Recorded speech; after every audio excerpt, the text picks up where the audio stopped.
We're here today at the first day of our 5-day auctions. We have auctions going from Essex down to the West Country. We've had a good atmosphere in here today and we've had lots of good sales. Lots of them went for well above the guide prices, so we're happy with that. The main attraction of auction from the buyers and the sellers' point of view is that it's immediate and it's quick. And you're getting rid of all the time wasters. And when I say time wasters, the time wasters of the buyers and the time wasters of sellers, people who put it on to test the market. And then when you get an offer, say, oh no, I don't think I want to sell. That doesn't happen with auctions because they pay a contribution towards the expenses. If they withdraw it at the last minute, they will pay us a commission as if we'd sold it. So it is for the real people that want to do business. The myths that you might have heard are if it's in the auction, it's got a problem, which is not necessarily the way these days. It used to be, in the old days, the London auctions used to be dealer to dealer. And they used to get rid of their old stock in the London auction mart and get rid of it. I think with programs like Homes Under the Hammer, with the advertising that we do, we get to the private buyers now and the private sellers.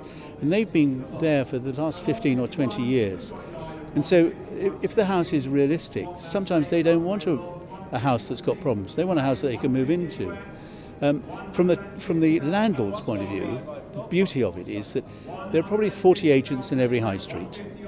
So you'd have to go into 40 agents to see if they've got any houses for sale.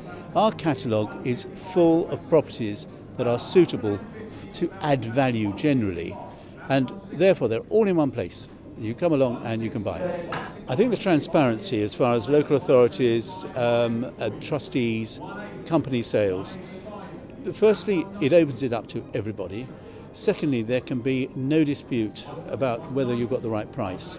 And that is executors like that as well, because if you're acting with 10 beneficiaries, you don't want one of them coming up afterwards saying, I think it went too cheaply. Because if it went to auction, it is known in the courts that if it's a well-organised auction, which obviously today is, and most of them are these days, that is the best price on the day.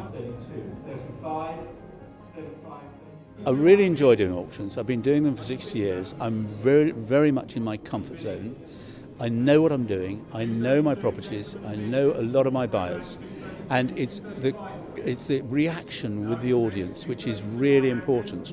And you can tell some people want to be seen to be bidding and other people don't want to be seen to be bidding.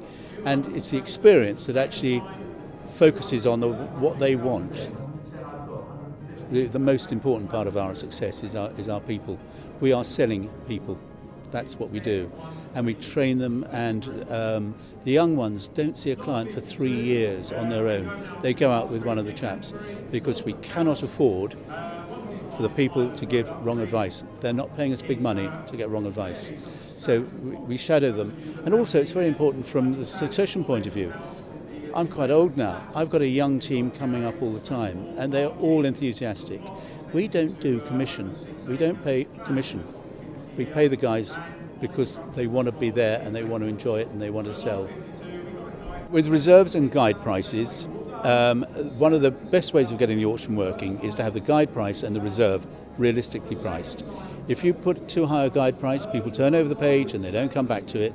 And if you put the reserve too high, it's too late afterwards to reduce it because they've all gone away.